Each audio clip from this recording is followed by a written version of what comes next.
Hello,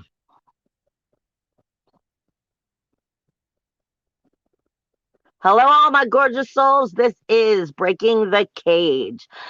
We are breaking the cage and we are exercising all of our inner demons, that negativity in the society that's told us we had to be something we were not ever meant to be. We are coming into a very powerful week, and we actually have some really, really powerful, hidden, good healing messages going on here. They're not just for this week, but it's going to ride with you for quite a while, for like throughout the year into this healing. But let me tell you right now, it's the full moon and it's Mercury retrograde. And this week is the introduction to seriously, man, seriously. Are you stuck in your comfort zone, and are you so in denial, so far in denial that you can't see it? Because, yeah, that's what Mercury retrograde is going to be bringing to you, along with the fact of where Jupiter just moved into Pisces. You have the north and south nodes that are just now getting themselves, moved into Taurus and into Scorpio. What did I say before? I had said Jupiter moved into Pisces, not Scorpio. The north and south node just moved into Taurus and Scorpio. So, and then you have the full moon, which is taking place, where is it? It's in Cancer, in straight opposition of everything going on in the 10th house. And Mercury retrograde is taking place in Aquarius with Saturn here. Don't forget that. That puts a whole big spin on this energy of what's going on with this Mercury retrograde. And the reason I'm saying this is about, really, are you in your comfort zone? Are you in a comfort zone in a way to where you may accidentally, unconsciously be nurturing low self-esteem? Because that's part of what this Mercury retrograde is going to be teaching you. Anytime you have a retrograde, it means it's a redo time. Look over. We're taking inventory. And when it's Mercury, it's about communication. Well, when it's Mercury and it's retrograde, this is more about the communication that's going on inside of ourselves and where we need to acknowledge that. With that being said, we're noticing that it's taking place in Aquarius on the universal scale, because I have to do this from a universal point of view. Well, you look at it from the universal scale, this is the 11th house. And the 11th house is your outer world, your groups, your memberships, which you're part of. But that actually supports or does not support your goals, dreams, ambitions. Now, you're talking about Saturn being here in Aquarius, saying it's time for us to try new things. But we're going to have to do some test runs here, because we don't know exactly what is the right new form.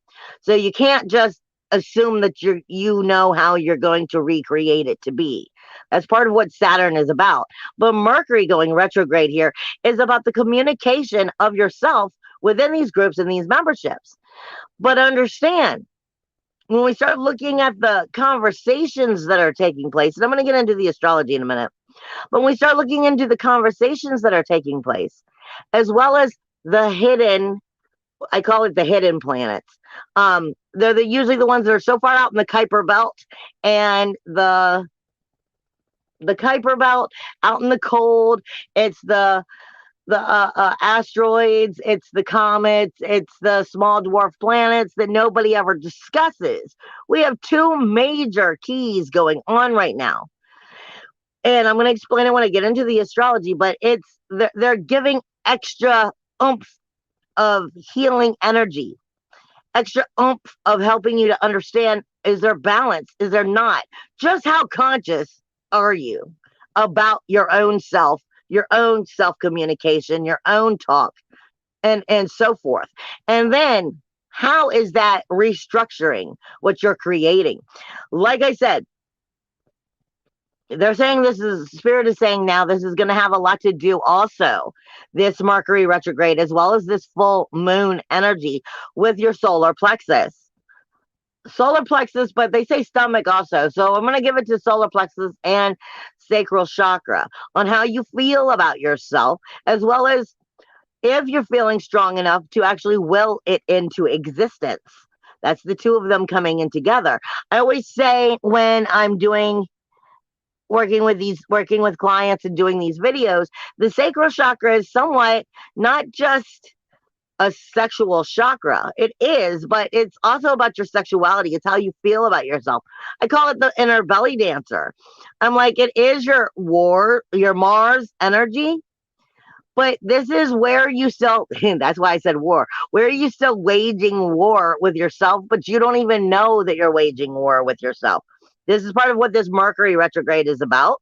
And you may extremely acknowledge it right here at the full moon. If not, you got 3 weeks of it, and then it's going to go into shadow to help make sure you did get it. The full moon is going to be taking place on the 17th.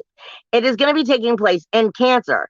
Now, it will be moving into Leo. So the energy of Leo is going to be kind of in this energy, but it's mainly a Cancer energy. Like I said, it's going directly in opposition with everything that's going on at Capricorn. Capricorn is a loaded house right now. Up until the 19th, the sun is still here. You have Pluto, which is still here. You also have Venus, which is in retrograde. There's part of your key. Okay. Then you have Juno, which is sacrifice and commitment, and Vista just moved in. All right. So we're looking at all of this energy on the outer world, in the Capricorn world. The Capricorn world, Capricorn is known as the boss. So we're looking at things from the outside of us, our social structure. Our social structure as far as authority, as far as rules, walls, boundaries, as far as working environments, as far as your work friends and that kind of environment, as well as, what is your reputation? How are you seen in the outer world? How does the outer world view you for what you do in the outer world? Now, the full moon is taking place in Cancer.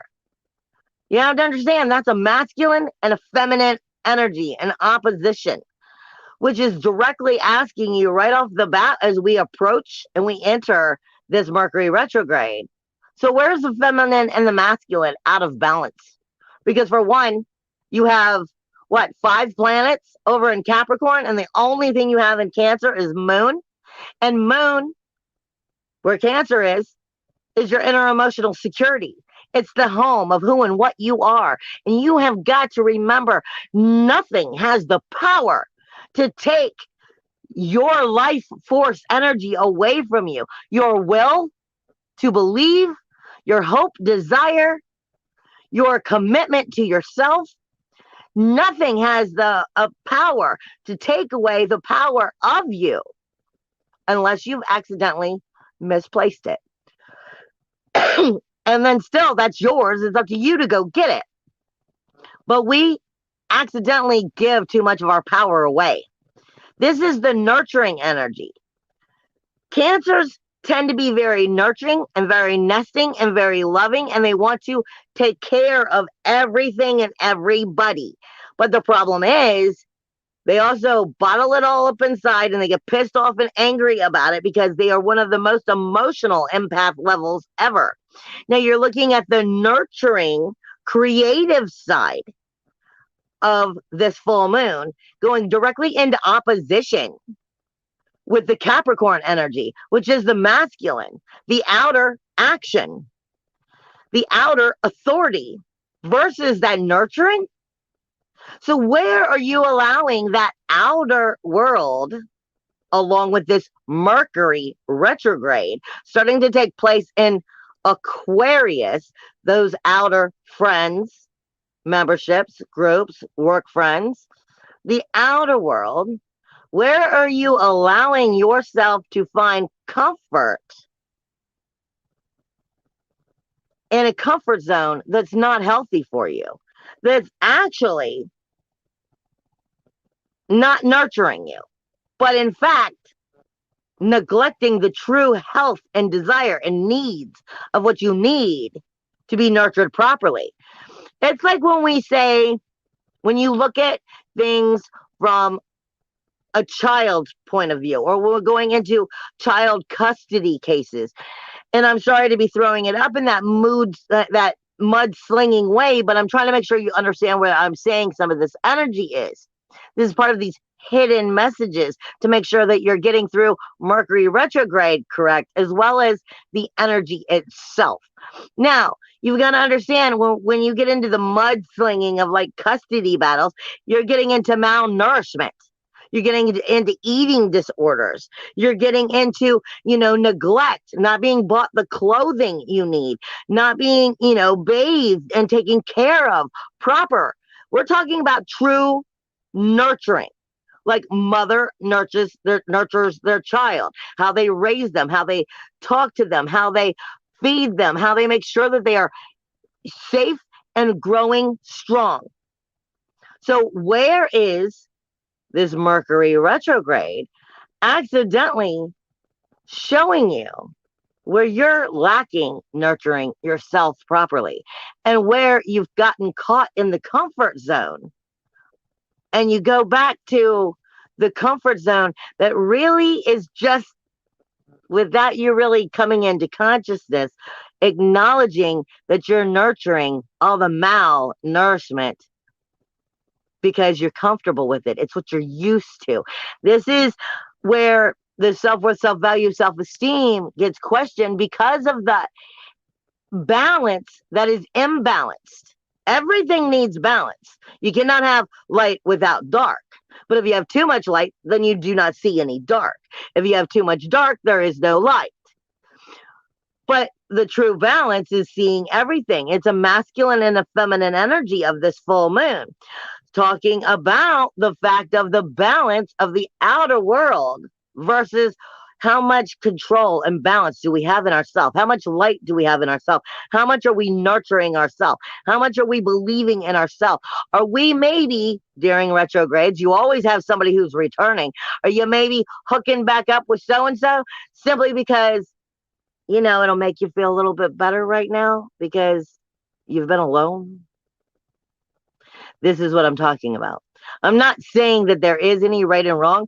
I am not saying that, a hookup is not necessarily always going to be the worst thing in the world. But at this very same time, if it's one that that's coming back during retrograde and they're wanting your attention and your love, your, like I said, attention, your love, your communication, maybe it's because they're not giving it to themselves. They're not finding it in their life. So now they're seeking it in you. Are you going to deliver? Retrogrades are always about inventory and balance. And have you learned the lesson? That's why it's a redo, but it does not mean return. Does not mean return and stay and continue all over again. This is why it's a lesson. All right. I want to make sure that I'm getting that out because I am getting that over and over again. And it is part of what strengthens that sacral chakra of knowing you feel good about yourself. I always call that the belly dancer. You could be the thinnest, skinniest, anorexic woman. And if you feel good, or man, and if you feel good and is ready to get out there and structure stuff, then you know what? I don't care if somebody else likes it. It's making you feel good. You could be the biggest, chubbiest, overweight sumo wrestler person. And if you're out there feeling good about yourself, then good for you. Because it's your life. You have to live it. And it's up to you to make sure that you are loving you. And that you're not giving your love away just because somebody's there to receive it or asking for it, especially when they may not be there. It's only a moment of using you to make them feel better. I'm just telling you like it is. You have, like I said, Mercury is going in on retrograde on the 14th.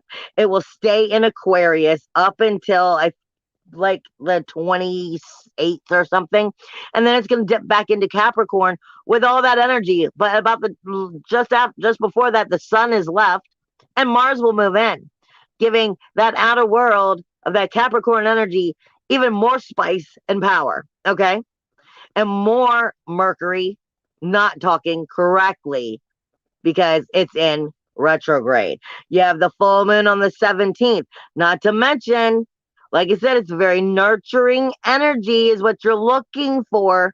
But are you nurturing yourself right, or are you nurturing yourself with the comfort zone to false, fake, make you feel right now? And then it's going to be moving into Leo, which then becomes drama, and notice me. And will you be getting the noticement that you wanted? The shine you wanted, because it's ruled by the sun. So it's going to be acknowledged, whether it's good or bad, one way or another. Then you have, on the very next day, Uranus is going direct. Uranus is your independence, individuality, uniqueness, freedom, self-worth, self-value, self-esteem. In Taurus, talking about you coming into your power and into your authentic self. Are you giving your authentic self away? Or are you strengthening your authentic self and learning your lessons? Like I said, I'm not saying certain people aren't meant to come back, but I'm saying 90% of the time during Mercury retrograde, they're only meant to come back to see if you learned the lesson. Now, here's part of what nobody else is going to be telling you. You have a planet called Haumea or Hamaha. It's a little hard to know how you're properly supposed to pronounce that. It's not one that most people speak about. It is moving into Scorpio. All right. And the South Node has just entered Scorpio, but they're on the opposite ends of Scorpio. Here's your key. Scorpio is the universal eighth house, the rules, the laws, the boundaries of the relationships, and any and everything you care about, you have a relationship with. You care about your friends, you care about your family, you care about your children, you care about your loved ones, you care about your spouses, you care about your pets. But you also have to understand any and everything you care about. You care about your vehicle and making sure that you can get back and forth to work and have the life you want. But when you have a car that's not working, you know all about that relationship. When you can't pay your rent and you don't have a job, you know all about that relationship with your money. Any and everything you care about, you have a relationship with. And this is the eighth house, ruled by Scorpio, which is all about life, death, rebirth. It's quick to send out the let me slap you down with my tail energy of the scorpion. All right. But you have Haumea that has moved into the opposite end, and South Node that's moved into one end. South Node is telling you everything that you need to know about what you are really, really good at, and setting your rules, laws, and boundaries the wrong way. Where you've kept the boundaries because you're in your comfort zones and you haven't actually started to grow, and it's going to be showing you this over the year. But even more importantly, as they slowly come together, you have Haumea on the other end. That's one of the ones nobody speaks about. And you know what that is? That's your damn collective consciousness, people. That is the full-on collective consciousness bringing itself into the true real. I don't know, I was hearing realicity. The true real part of what is really, part of how you're setting your foundations. So we're being shown when our foundations really are like half-ass crumbled, and we've been wanting to ignore it. We're going to start acknowledging them as they move through the year and pass each other. Not to mention, you have Sirius, not the Sirius star, Sirius, with the North Node, which are now moved into Taurus. Because Sirius is about to move out of Taurus, but it's not there yet. So they're coming into contact with each other at this time. And these are definitely, the North and South Node are always in opposition of each other. So all four of these are in opposition right now. But Sirius is with that North Node in a form, because you're looking at both sides. But Sirius is with the North Node. Sirius is speaking to you directly about how were you nurtured properly. How were you nurtured properly? It speaks to you when you weren't nurtured properly about grief, any problems that cause grief, eating disorders, like I said, child neglect. And they're speaking to you about where you have in your second house, not where you've neglected to truthfully place your power, where you've neglected to show up for your self-worth, your self-value, your self-esteem, where you have neglected to show up for your soul, to your your authentic self, your soul fire. Where are you coveting the parts of your self-worth, self-value, self-esteem that you were afraid to actually show? Where are you still scared of yourself? And where are you afraid to let the outer world see just what a glorious thing you are and how perfect you were created and that you stand out? You are not part of the crowd. You are not part of the groups and the memberships. Each person in those groups is an independent individual. And are you an independent individual and you're going to make sure you're seen as so and addressed as so that you will start earning the respect you deserve? Or will you get lost in your comfort zone and go with the crowd? This has a lot to do with what Mercury retrograde is going to be teaching you this 3 weeks. And like I said, it's going to be going from the crowd, the group, the memberships, the company you keep into the actual authority, the actual social foundation itself. So we're looking at this power of coming back into ourselves and really understanding false balances that we have been holding on to because it's been a crutch. Now you have Venus, which is also not getting along with Chiron or the moon on the full moon. Venus is not love, people. I don't know how many times I can tell you. Venus tells you about your sensitivity, emotionally, mentally, spiritually, and physically. And she's speaking to Chiron in the first house about how the outer world makes you feel, and then bringing it over to your inner emotional security. And what are you going to do about it? Are you going to take it, or are you going to bring yourself into your power and start showing that I want my life to be this way and I need to express this? But it's Mercury retrograde, so we have to worry about making sure that we're expressing it in ways that are becoming enough to actually work for us, not against us. So this means taking time to be still with ourselves to understand what is stirring inside. You also have the North Node and Ceres are getting along great with the Sun and Pluto. Right here, as it comes to the end of this 10th house and the Sun starts to move into that 11th house, it's illuminating all the truth. It's illuminating all of the truth. But what it's not getting along with is that full moon, because that means you have to see it. Not to mention Jupiter in the 12th house now. Grief, sorrow, shame, blame, and insecurities. All the skeletons in the closet, everything that we like to shove under the rug. Just because you shoved it under the rug doesn't mean it went away. It's just hid. Pluto is abundance. This is the wrong time to get caught up in your denial. This is the wrong time because you'll play with your denial and then it'll come back and kick you in the butt. Jupiter can bring abundant healing here, but it's not getting along with these nodes because there's a part of you who's still afraid to acknowledge just how fucking great you are. And that's because we're all scared to find out just how powerful we are on some level or another. It's called change. But you've got this in the bag. All you've got to do is pull out your sword. I love you guys.